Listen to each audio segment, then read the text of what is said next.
This is Dominic Keating. I played Lieutenant Malcolm Reed on Enterprise, as you probably know, and you are listening to the NX 7062 podcast. Enjoy. Well, hello. Look at everybody that's joining me here tonight. Oh my gosh. All right, let's try that. Okay, hush phone. Now that I'm here, I don't need you anymore. Hi, guys. Who we got? We got Dave and Robert Plant and Uncle Hairball. Long time no see. Greetings, Chat Pack 2.0. How are you all doing tonight? Thanks for joining me on kind of short notice. As you may have seen by my social media. Hey, Nancy. As you may have seen by my social media posts, plans got canceled. JG was not able to drive down this week to State College, unfortunately, which put the kibosh on my plans to go to State College. So I'm just going to save it for a weekend instead of having to rearrange. Hey, Dave, having to rearrange my work thing. So I figured, what the heck? If I'm home on a Monday night, sorry you guys don't get to see me driving up the Pennsylvania Turnpike, or trying to maneuver the hills of Central PA. Hey, War Dog. But here we are in my home once again doing this all over again. Oh, and you know what? I forgot to mention this last week. This was what I forgot to wear on my cool gifts show that I did right before the holidays. This is an official NX-01 cap from Star Trek The Experience. That was the last thing that was in the box from my friend Marty. It looks almost exactly like, it's really hard to tell the difference actually while I'm wearing it. It looks almost exactly like my life hack one. The only difference is mine says, it says Enterprise on the back, above the little hole where girls put their ponytails. It says Enterprise. So anyway, so I'm loving this. I decided to wear it. My office is cold. I definitely need a new desk. I am so glad that my mic is muted while you guys are watching that countdown and then the Dominic intro. My mic's muted, and which is a good thing because trying to organize myself on this desk right now. I was cursing myself because I was trying to put all my notes together. Okay, so a couple of things before we get started talking about Truck Talks 3. Is that our friends over at Cool Water Productions. Remember Derek? He was here, kind of helped kick off the new season. He came on to talk about conventions, Mike Conventions 102. He is awesome. And he has posted, and you can check this out. You have to pop over to my Instagram and check out my stories. But he posted yesterday that Valerie Perrine from Superman 1 and 2, along with many other things, including she was on ER, is battling Parkinson's disease. And Sarah Douglas, who was also in Superman 2, who played Ursa, took this great picture of her and Valerie with a Superman shield. And there is a GoFundMe link on my Instagram account because I did a story. I shared Cool Water's story. So if you're in a giving mood, if you're a huge fan of Superman, like I am, and you have a love of the original movie. Hey, Tiffany, thanks for stopping in. However long you were here, I am so glad to have you. So even if you're not, even, if you know someone who's suffering from Parkinson's and you want to, and you're in a position to help out, Valerie Perrine has a GoFundMe to help her in her battle against Parkinson's. And like I said, it's a cool picture of Valerie and Sarah Douglas, both of them from Superman 2. So anyway, and I just figured since I was wearing my Superman shirt tonight, definitely wanted to give a shout out for that. Also a shout out to my buddies over at the Seventh Rule, the original home of the original Chat Pack. They have gotten past their first 5-year mission. That is what I was searching to say. They are celebrating tonight. They are celebrating their anniversary, their 5-year anniversary, and couldn't be happier for Melissa and Ryan and Sirach and Aaron, who is always in our hearts. And he and Sirach started this venture 5 years ago. And so very, very, very, very happy anniversary to the Seventh Rule. Okay, so to answer Nancy's question, Drew is doing really, really well. He is eating. He is back to his old self. Um, it's hey Puka hair. It's been really interesting. He's deaf. On top of not having any teeth, he's deaf, and I didn't know that when I got him. So so it's interesting living life with a deaf cat. You have to be really careful. You can't sneak up on him. And I still talk to him. It doesn't matter. I still talk to him. But no, he's doing really well, Nancy. Thanks for asking. He's eating solid food. He was trying to eat solid food the day he came home. Because he was on opioids. Like I said in my GoFundMe, my vet is amazing. My vet is absolutely incredible. And to save me a little effort and to save me a little money, he gave Drew an opioid the day of the surgery that was pain meds that lasted him 3 days. So for the first 3 days he was home, he was a little high. So he actually, since he was feeling no pain, he actually tried to eat solid food the first day he was home. But no, he's doing really well. He's doing amazingly, amazingly well. Can I put the link to Valerie's? Well, I don't have my own Discord, so War Dog, so I'm not going to hijack's the wrong word. I'm not gonna use the Discord, the Shuttlepod Show Discord for anything that's that personal to me.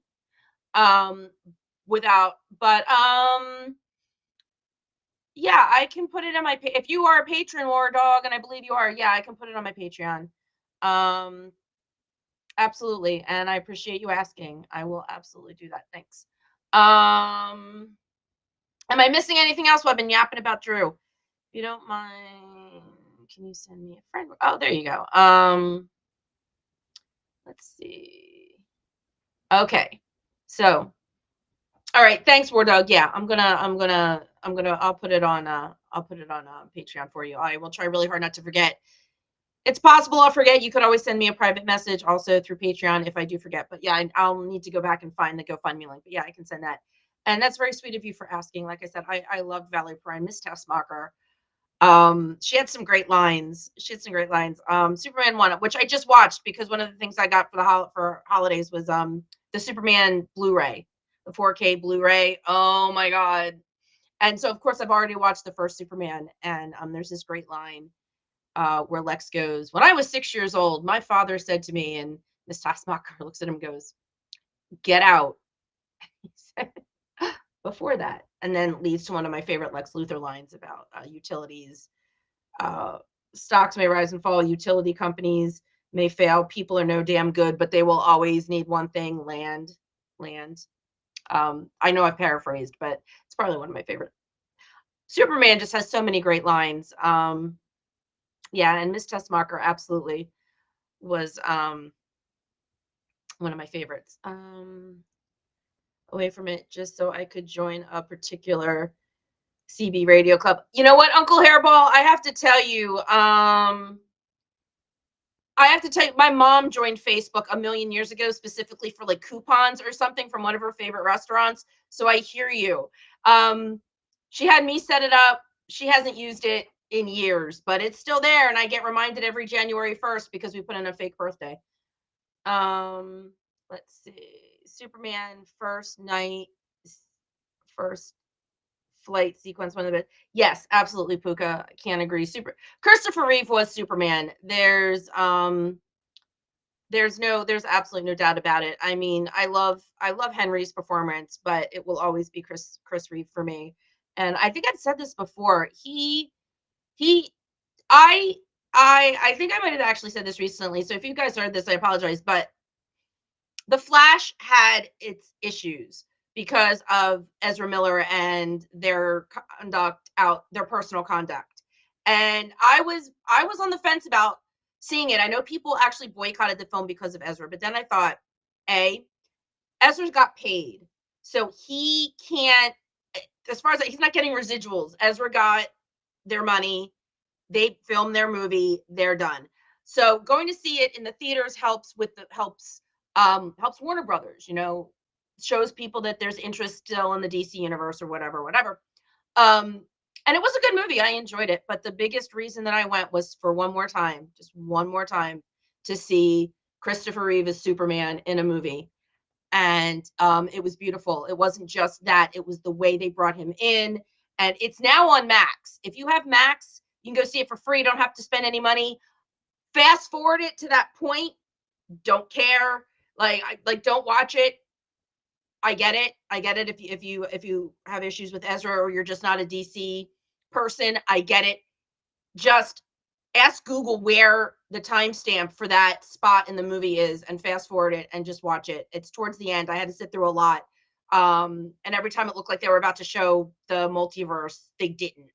And they finally showed the multiverse, and it was fantastic, and it was beautifully done and beautifully choreographed, and also illustrates why the actors were on strike, worrying about what AI could do with their images. I talked about this when John Billingsley and Jonathan Del Arco and Natalia were here doing that special. It was so gorgeous and so beautiful and so seamless, and so much the reason why actors need protection against AI and computer generated images. So it was beautiful, and it was very telling at the same time. And I hope that Christopher Reeve's estate was well compensated for the use of his image once again as Superman. Hopefully Warner Brothers doesn't just completely own the rights to that. So anyway, so that's my little speech about Superman. I'm actually also wearing Superman sweatpants, so I'm like completely blue and red tonight. All right, so what are we here to talk about? We are here to talk about Trek Talks 3, which was this Saturday. It was 8 hours of fun and Trek, all for the most amazing cause. You've heard John talk about it so many times on this show and anywhere else that you might find John talking about Hollywood Food Coalition and the amazing work they do. You guys were all here. I know he inspired some of you to go out and volunteer the minute he and Bonnie were done, and I think that is fantastic. So they raised, let's start with the big drum roll. The Sci-Fi Sisters opened the show with a little preview of what was to come, and they did a 15-minute warm-up, and then it went to John and Bonnie, and then they brought in Rod Roddenberry as usual to kick everything off. And as usual, I think Rod's done this. I know he did it last year. I feel pretty confident in saying he's done this every year. The Roddenberry Foundation offered to match donations up to $50,000, and they got a match, and they went above that. Rod was he drew the line at 50. So they raised, when they closed the show, on the screen it said over $106,000 for the Hollywood Food Coalition and everything that they do for the hungry in Los Angeles. And it was absolutely amazing, and it was fantastic to be a part of it. And yes, I did donate. And I gave my last $10 to Hofa in the process of trying to sell another guitar, but no takers. Oh, Uncle Hairball, you have a guitar for sale? You know what? I am sure you've got to find, if it's a good guitar, I'm sure there's somebody out there that would love to give it a home. Maybe somebody in here is looking for a guitar. Go ahead and ask the room. I don't have a problem with that. Free commerce. Got to honor the Ferengi. Free commerce. Go ahead and ask the room. Maybe somebody wants it from here. Anyway, but just because the telethon is over does not mean that the fundraising portion and the chance to donate is over. I actually emailed John and asked if there was anything else that I could do for him for this year. And the one thing he said was they are still taking donations. You see the QR code up in the corner. It is to Give Butter, which is the site that they were using for their donations and for the auction items. And so if you are in a position to donate, to give a little bit, just scan the QR code. There's still a chance to use that QR code and to give the Hollywood Food Coalition a little love. I don't know that much about guitars, Uncle Hairball. Is that a collector's item? Is it usable? Is it just something somebody who appreciates good guitars would like? I know like Fenders and Les Pauls, like those are the names that I know. So And there was a line from, oh my God, what the Ford Fairlane. Ford Fairlane, Andrew Dice Clay's movie. Andrew Dice Clay can sing, by the way. He's really good. What was it? A Fender Stradivarius that was strung upside down for a motherfucking genius, I think was the line. He was talking about Jimi Hendrix. A guitar that his character had that was owned by Jimi Hendrix. And it, like Paul McCartney, it was strung upside down because Jimi Hendrix was also left-handed. But anyway, that line's always stuck with me. Yeah, I grew to like Andrew Dice Clay, and the movie's kind of fun. Tone Loc's in it.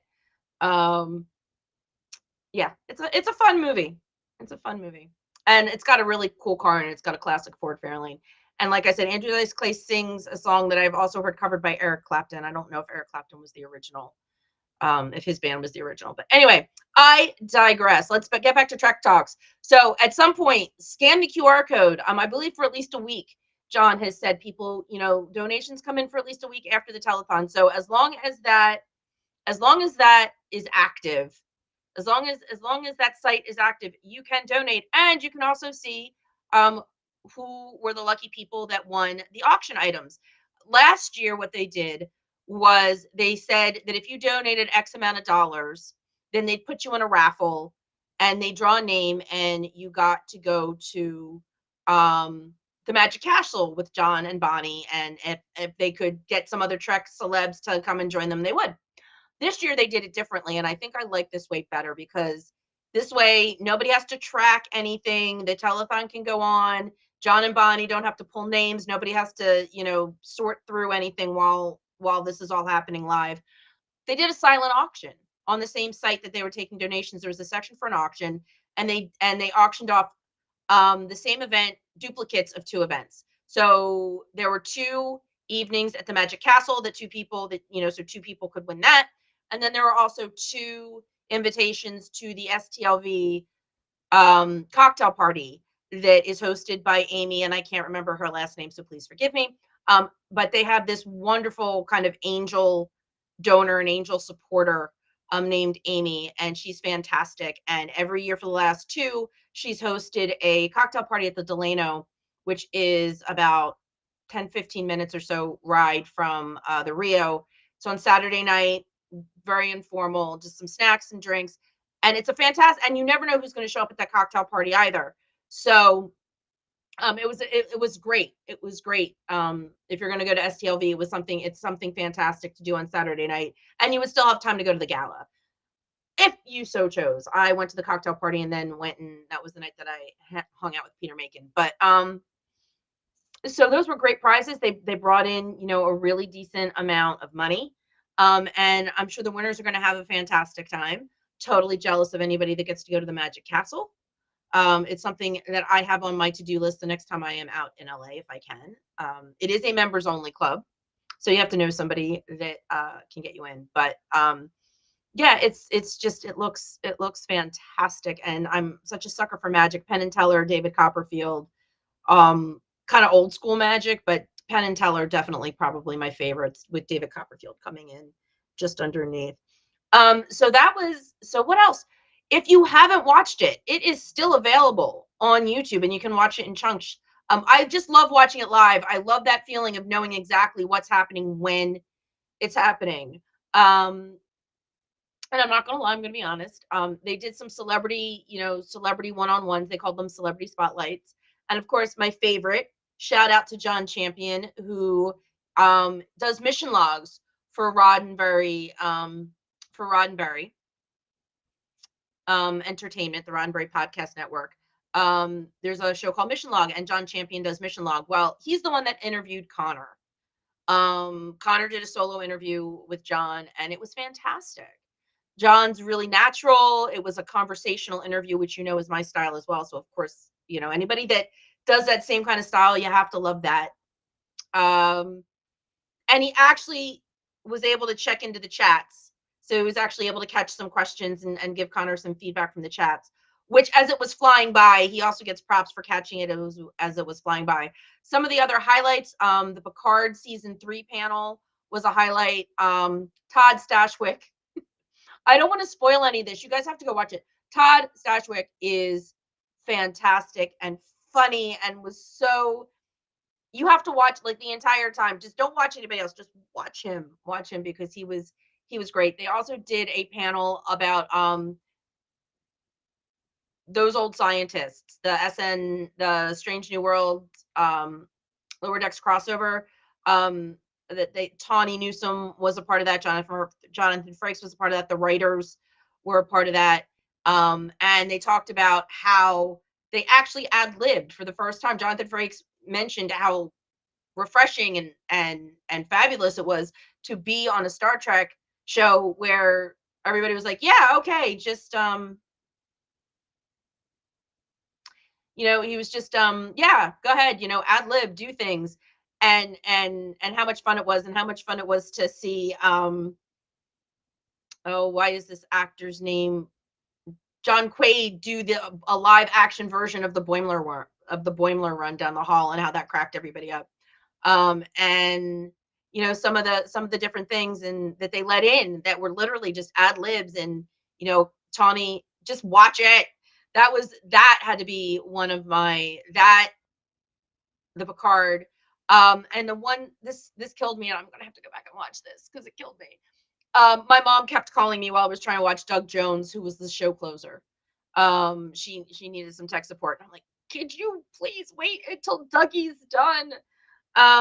Because I love Dougie. Dougie talked about, of course, the final season of Discovery. He's actually got 2 series finales coming out, because we've got the final season of Discovery, as well as the final season of What They Do in the Shadows, or What We Do in the Shadows, that he is a recurring character in, and he is going to be in that final season. It is fantastic. If you are not watching What We Do in the Shadows, it's basically like The Real World meets The Vampire Diaries, but really, really funny.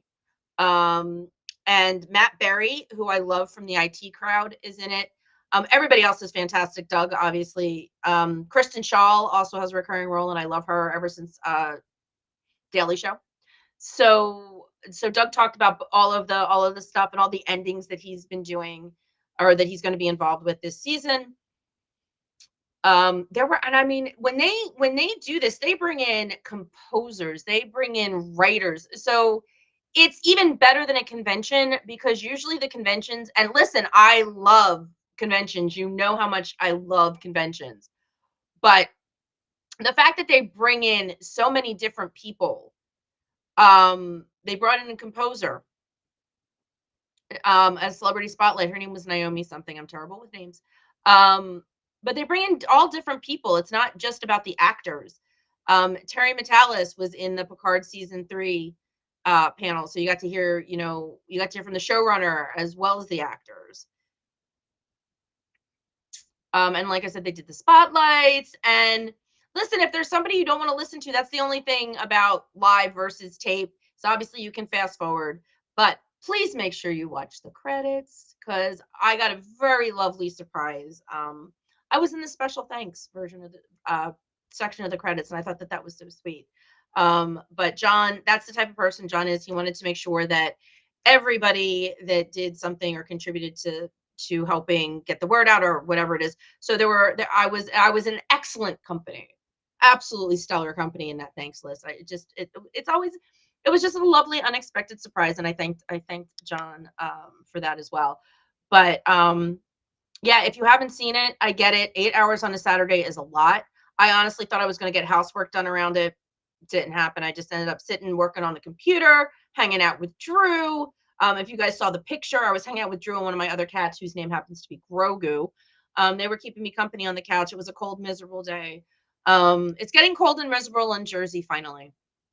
So, I think Uncle Hairball, you're right. John probably was one of the only ones, and I think it's just because he has his own podcast, so I think he's kind of used to like deferring to the chats and pulling things out of the chats. You might have been right. John Champion might have been the only person to do that. It could just be from his experience. It is a worthy 8 hours, Dave. You're absolutely right. And it does go pretty fast. It's like Oh, there were Roddenberry videos shot from the show that I went to at City Winery. And yes, I did look for myself, and no, I did not see myself. Um, I'm not sure if I talked about that. I went. The Roddenberrys had a holiday show. I think it was like the 14th of February, and I went. It was here in Philly, which is great. I love the fact that they're Philly based. And Bonnie Gordon was there, and somebody else was there. They had a very special guest. Stephanie Dizon, one of the co-owners of Creation, was there. She is a fantastic singer. So make sure do not fast forward over the Roddenberry's videos, because the one with Bonnie Gordon where she sings "It's All About that space." Stephanie is singing backup for her, as well as Sister Spock, who is the female lead vocalist for the Roddenberrys. So they're doing backup while Bonnie's singing "All About That Space." And then they have this really awesome Ferengi number.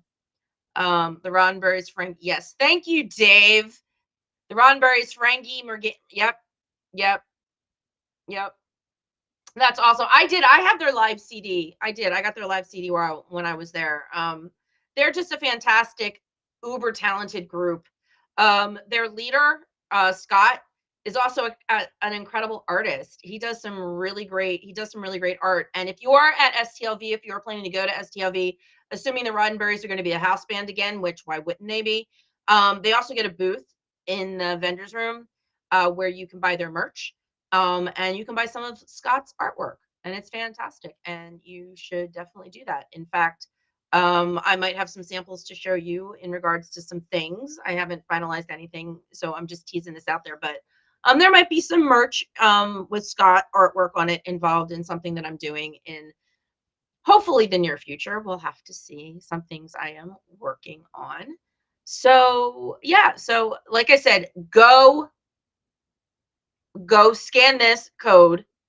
Even if you scan it and you can't do it right now, maybe if you want to wait till payday.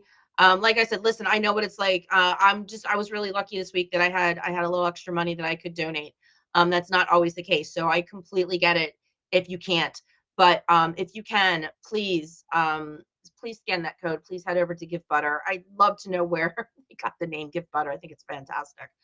But yeah, head over to Give Butter and give and give and give.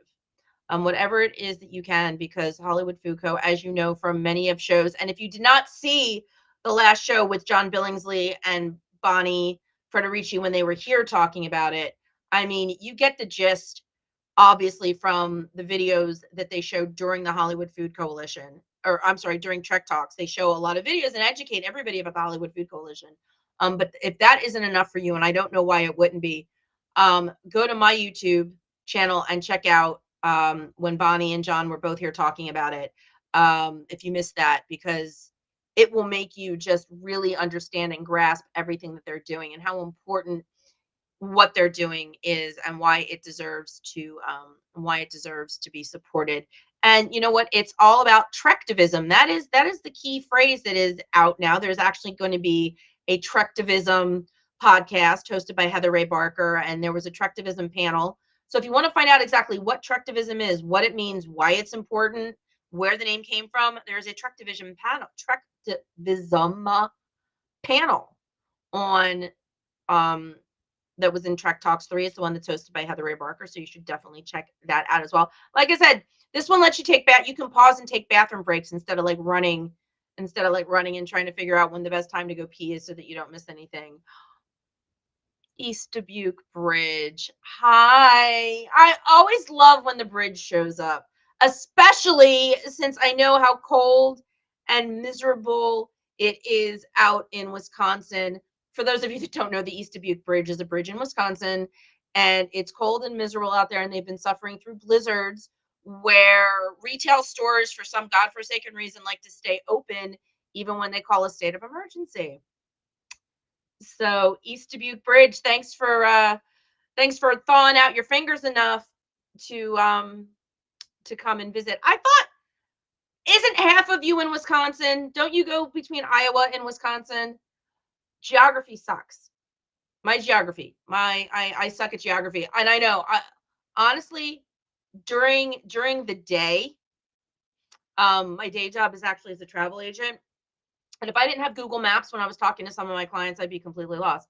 I saw one of the people making sandwiches. Dude was spreading PB with a trowel. I was like, holy peanut butter Batman. Yeah, I thought that was great though, because you know what? That is the best way to spread peanut butter with something trowel-like. Because a knife will never work because it will always clump and stick, and then you end up picking up bits of the bread. The trowel I thought was perfect. Oh, it's Iowa and Illinois? Why did I think it was Wisconsin? Well, Iowa and Illinois are still suffering the same way Wisconsin is. So I stand by my whole, the Midwest is under, which is probably why Magic Lasso isn't here, because he's in Wisconsin. He's probably snowed in. We have 8 inches snow, so-called south. Yeah, we are supposed to get like 0.0 something inches. It's our first snowfall, and then later in the week it's going to do it again. Yeah, I know you guys out in the Midwest to be a snowbird. As long as nobody starts singing that song, because I will end the podcast right now if anybody mentions anything about that song. I am just saying right now that is Lasso here? I didn't see Lasso pop in. I figured he's all snowed in somewhere or working. -12 out my window right now. Yep, exactly. But I've always said, you know what, I'm tired. I want to move to LA, or at least be bi-coastal. If I could go to LA for chunks of time during the winter and then be here for chunks of time so I could get like some fall and spring, I would be happy with that. I would be happy with that. I'd miss my family. If I lived out in LA full time, I'd miss my family. But right now, I could deal with missing my family if I could just be on a beach somewhere in California, maybe up in Malibu. There's a really great place in Malibu I like to go eat. We never get snow, just freezing rain and rips the power. Yeah, see, there you go, East Dubuque. Dream big. Although the Golden Gate Bridge did get destroyed in Superman. You weren't here for that. We were talking about Superman earlier. We never get snow, just freezing rain that rips down the power lines. Yes. Yes, freezing rain is terrible because it's like it clings and then it gets heavy and then everything. Oh, good for your daughter going to Orlando. I'm expecting a foot between now and Thursday. Yeah, you know, it's funny. I have a radio show on a classic rock station called Roadhouse Rock. It's on Autolist.com. If you guys are classic rock fans, I can post that somewhere too. But yeah, I have this classic rock station, and so I'm on for 4 hours, and at least at one point during those 4 hours, I am bitching about the weather. But tonight I felt bad bitching about the weather because there are people in the Midwest that are dealing with negative, sub-zero temperatures and stuff. But when you've got a Mustang and that's your only form of transportation, and your mechanic specifically said don't drive in the snow, that sort of puts it, I'm just like, oh, am I going to be stranded in the house? I remember when I had COVID and I couldn't leave. Let me ask you guys something. I mean, you could sit in your house if you had Star Trek and you have got, thanks to Paramount Plus or your own video collection or whatever, you could probably weather, back when it was like 14 days. Yes, you could weather a COVID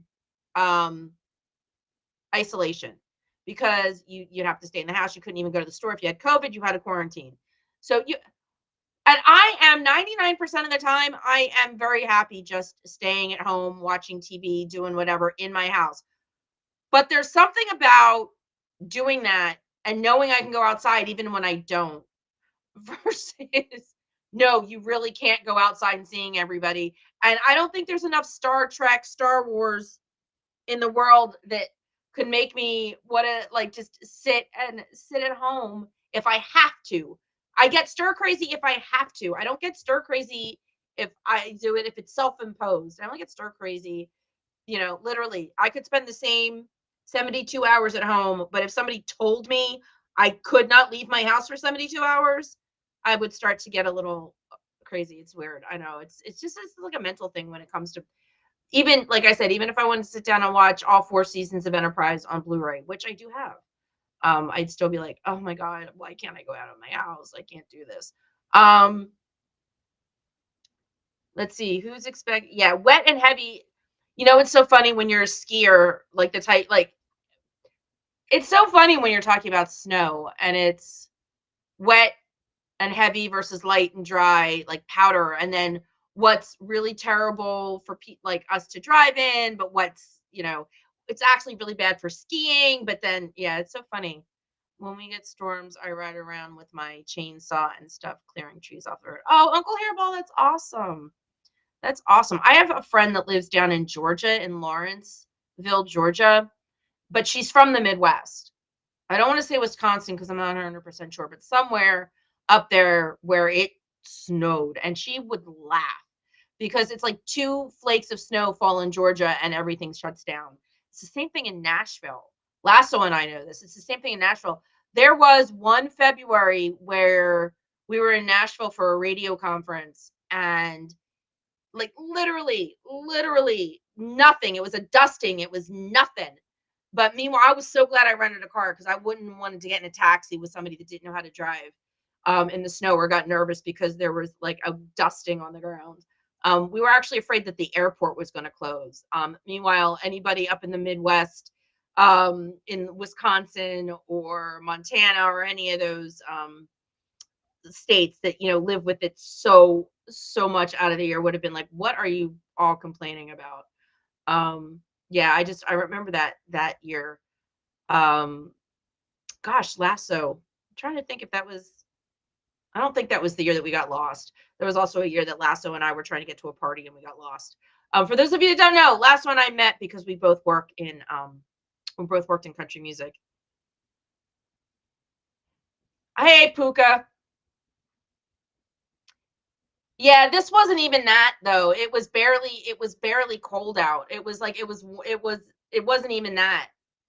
It wasn't even that. There was like nothing. It was like next to nothing. I remember sitting in the Bridge Bar I don't know if you're familiar with the Bridge Bar. I was in the Bridge Bar just watching like basically nothing fall down. Trucker got hurt years ago, or was sticking out. I don't know, East Dubuque. Where is Lasso? Trucker got hurt years ago. It was sticking out over the road. Almost took the cab off his truck. Oh my God. Yeah.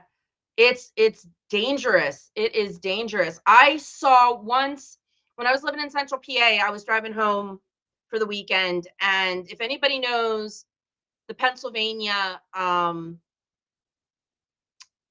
outside of Harrisburg, literally, if you're coming from the west on Route 322, not that you guys know this, but if you're coming from where I was coming from, there are about 3 or 4 different highway changes and exits. Hey, Signature King. All right, then you know what I'm talking about if you know anything about Harrisburg. Harrisburg is surrounded by highways, 81 and oh my God. See, of course, while I'm driving them, I could tell you which ones they were. Okay, so Signature King, you know what I am talking about. So it was one of the times when I think I needed to get on I want to say 281. Feel free to correct me, Signature King. I was on the 81. I needed to get over. Yeah, I just got on 81. You're on 81 for like 5 seconds. And it was a right exit. So I'm going to go on the right exit. And way ahead of me, there's an SUV that realized they didn't, 283. Thank you. I was getting on 283. Thanks, Signature King. And there was an SUV in front of me that realized it didn't want to go off of that exit. It wanted to stay on 81. And it went this way too quick. And there was snow, but the roads were clear. It had snowed like days and days and days ago. But there was snow on that little piece of road that separates, like the little divide. I watched the SUV turn end over end in the middle of the highway.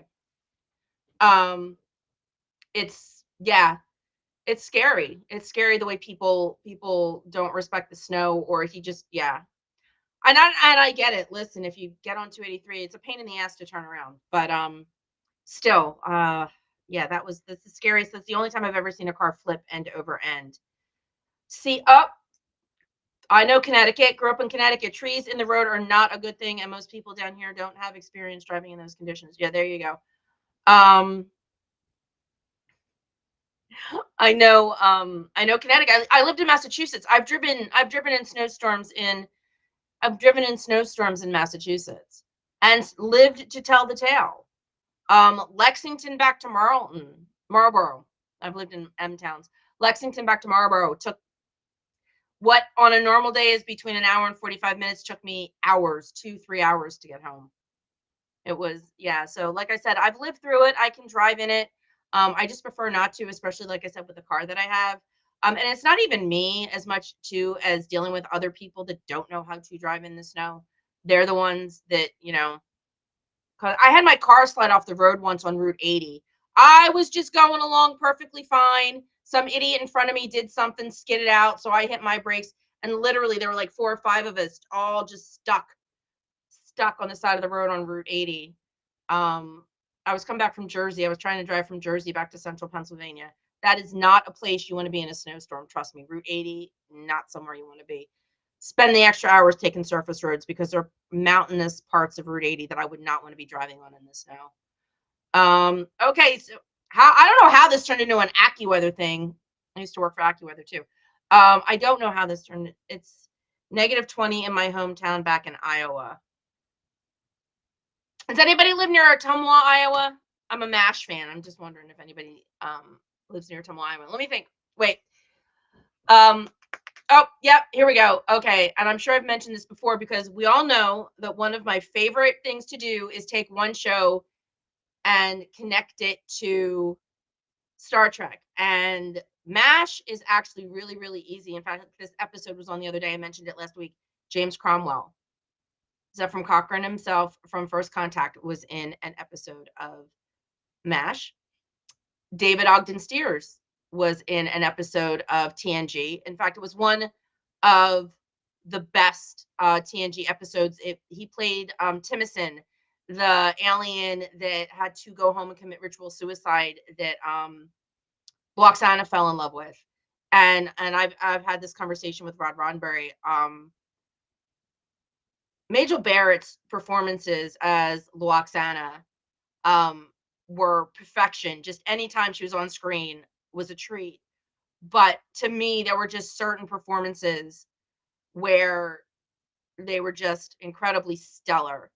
And her trying to convince Timicin to stay and her breakdown with Deanna after he left, they were beautiful. That is, for me, I think is tied with being stuck in the turbo lift with Odo. I think those two performances in and of themselves are what stick out for me. Trying to think if there's anything else that ties MASH to Star Trek. I mean, David Ogden Stiers, that's a pretty big one. And like I said, James Cromwell. Oh, and one more. And I do not know the name of this actor. No idea who he is. But the episode of TNG, and somebody out there probably knows, Michelle Forbes played his daughter and Rolaren. Oh, okay, cool. I did not know Michelle Forbes played his daughter. That's very cool. Thanks, Uncle Hairball. And you guys are gonna have to help me out with this one. And it was just on, I'm darn if I can remember the name of the damn episode. TNG, the episode where the Enterprise finds 2 people on the planet, like everything else is dead, and it's just like this little patch of green and this house, and Deanna has this music playing in her head, and there's this seemingly human and his wife, Rashawn, and it turns out that there really is only one person, and it's the guy, and he's not human. And he tells the story about how the Wusnok came and destroyed everything on the planet, including his wife. And with one thought, he killed the Wusnok, and Picard and Beverly are all, oh, well, yeah, of course, they destroyed your planet. So, and he's like, no, you don't understand. I killed all the Wusnok everywhere. Survivors. Thank you, Dave. Yeah. And he's like, no, you don't get it. I killed all the Wusnok everywhere. Yes, good tea, nice house. Worf. Yes. that episode, that actor who played the Wusnok, I always just call him the Wusnok guy because I don't remember his name.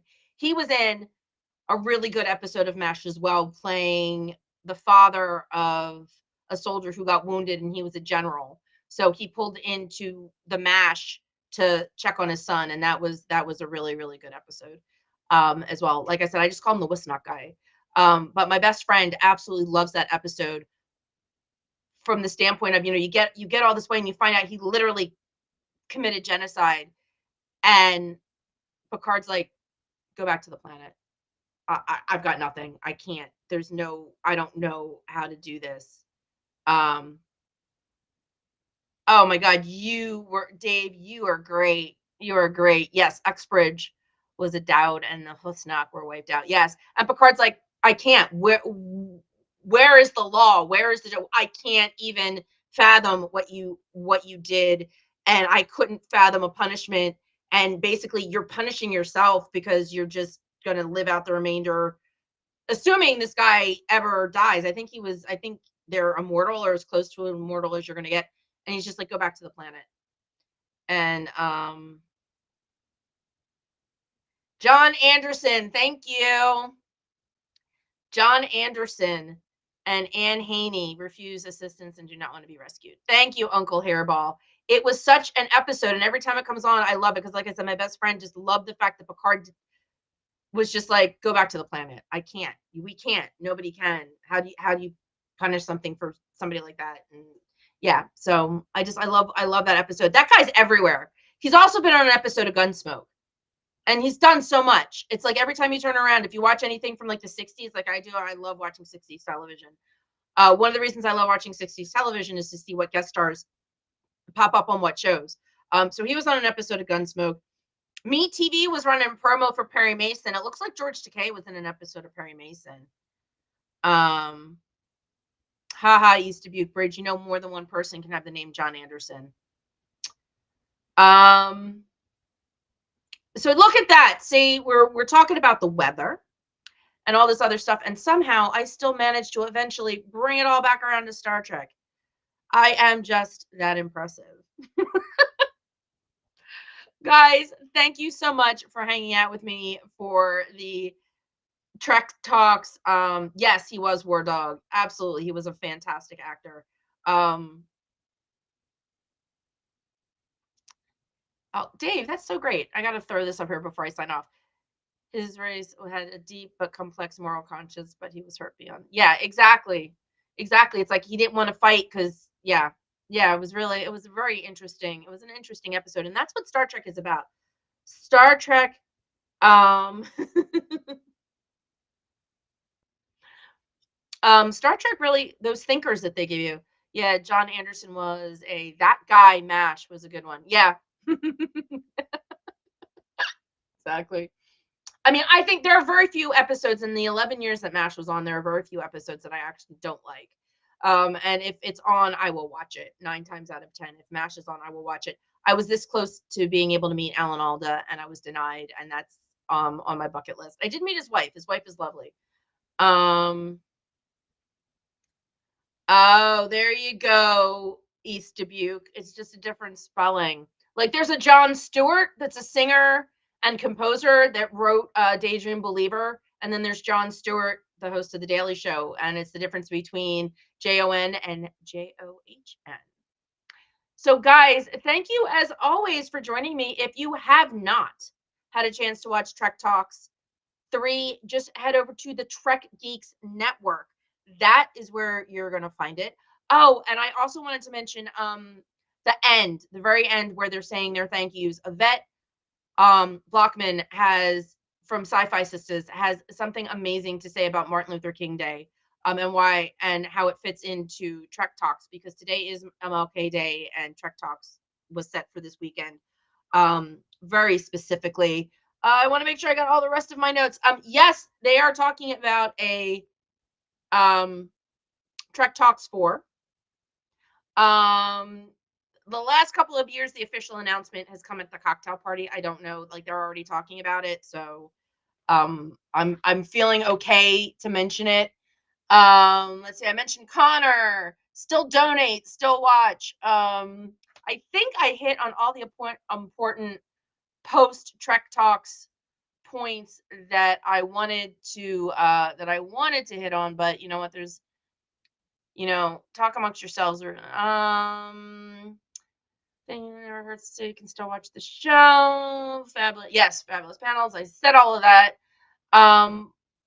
Yep. And even after, and don't forget, even after this link goes away in the Trek Talk, you can't donate.